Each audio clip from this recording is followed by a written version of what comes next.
So since I posted my last video, I've had lots of comments and lots of messages via social media asking about the Springer front end. It's a metric bike, obviously, Yamaha XVS 1100 Dragstar or V-Star, depending on where you're from, custom. And it's a Harley front end. Originally, the tubes were meant for a Harley. The 39mm tubes on the rear, and of course the metric yoke has a 41mm, so I had to combat the problem there. So we had it milled at a local engineering company, designed it with CAD drawings, and they cut it out on the CNC machine. Lots of fun to watch. So pretty much these can be made to fit any bike, metric or not, depending on what you've got. It's just a different yoke. On the front wheel I'm running no brake, as you can see.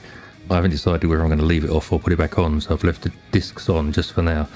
I'll probably end up taking it off and leaving them off. I like it, it's good, and easy to control. There's no flop or anything like that you might expect from a wheel extended out from the forks like this.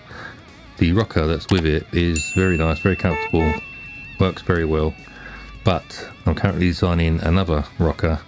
You'll see that very soon. The bolts, original bolts, have the shoulders on them, which is great.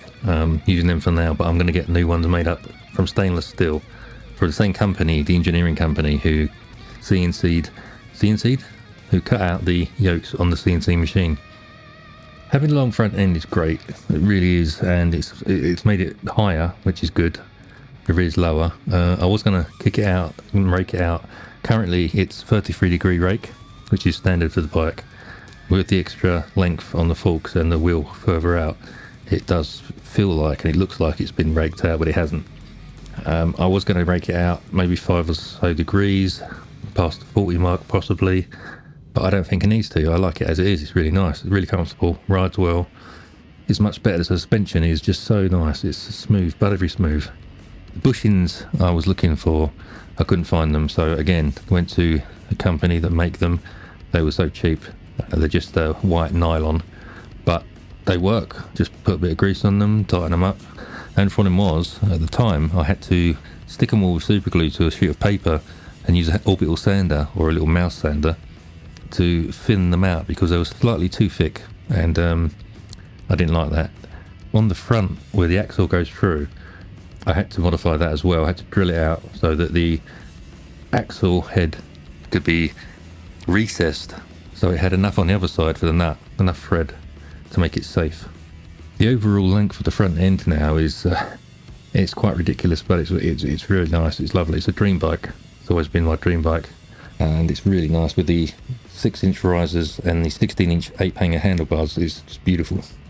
The mirrors, adjustable mirrors that hang down. You can have them hanging up if you want, but I like it hanging down. It looks better, feels better. The light is an original Bates light, the headlight. I found a few plastic ones, but they were crap, didn't like them. So I've hunted around, waited a long time to find an original one. It's old and it's all metal. I had to clean it up a bit of rust inside, got rid of that. Had to rewire it, find the bulbs. Luckily the glass was good. Other than that, any more questions, just float them over and I'll be happy to answer them. Whether it's a metric bike or an imperial, but oops, I dropped the camera. Dickhead. Yes, it scrapes along the floor. Never mind, eh?